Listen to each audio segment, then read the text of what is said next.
Good morning, everyone. I'm Dr. Seema, Head of the Department of Orthodontics, working in Surendera Dental College and Research Institute. Today, I'm going to take a class on philosophy of myofunctional appliances. So, what are these myofunctional appliances? These are basically the appliances which are used on mandible to transfer the forces of the muscles to the mandible and bring about the necessary skeletal and soft tissue changes. So these changes usually occur because of the muscles. So that is the importance of muscles in determining the future position of the mandible.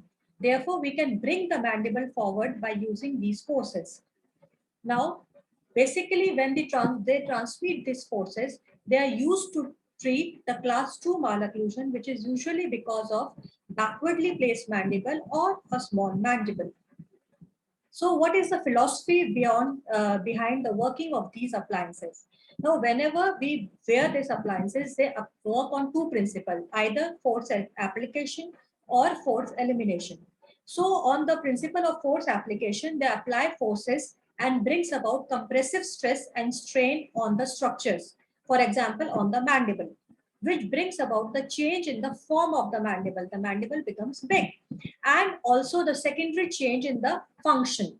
The function also improves. And similarly, it also works on the principle of force elimination. So whenever some functional appliances, they eliminate the forces, unnecessary forces of the muscles on the dentition, and therefore bring about the skeletal changes in the mandible.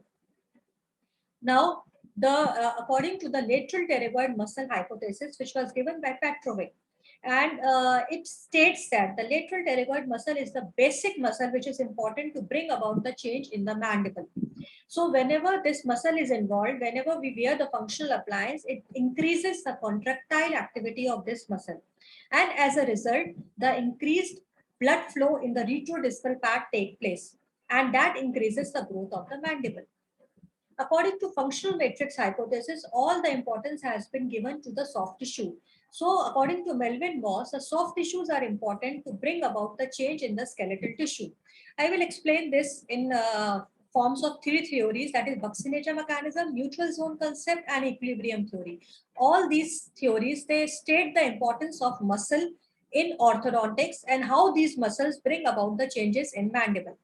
Now, if you see this, these are our teeth and they are balanced by two forces, the inward forces which are applied by the cheek. This is our cheek. They are applied the inward forces on the teeth.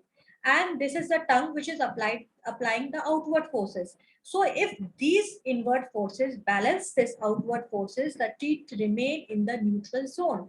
Neutral zone means they won't move either buccally or lingually because of the balance of these forces. Same is stated by the BUCCINATOR mechanism. Now, what is this BUCCINATOR mechanism? This BUCCINATOR mechanism, it comprises of BUCCINATOR muscle on the side, which is this. Then orbicularis oris muscle, which is a lip muscle, which is at the front. And superior constrictor muscle, which is at the back, which is joined at the pharyngeal tubercle. So this muscle forms a sling and it surrounds our dentition from outside. And the purpose of it is to apply inward forces on the dentition. Now, how are these forces balanced? This forces is balanced by the presence of the tongue inside. So the BUCCINATOR mechanism also states the same thing which is stated by the neutral zone concept. So here if we see that this girl has the teeth which are flared outside buccally. Can you see that? And this is because of the cancrum oris, the cheek of the patient has been lost.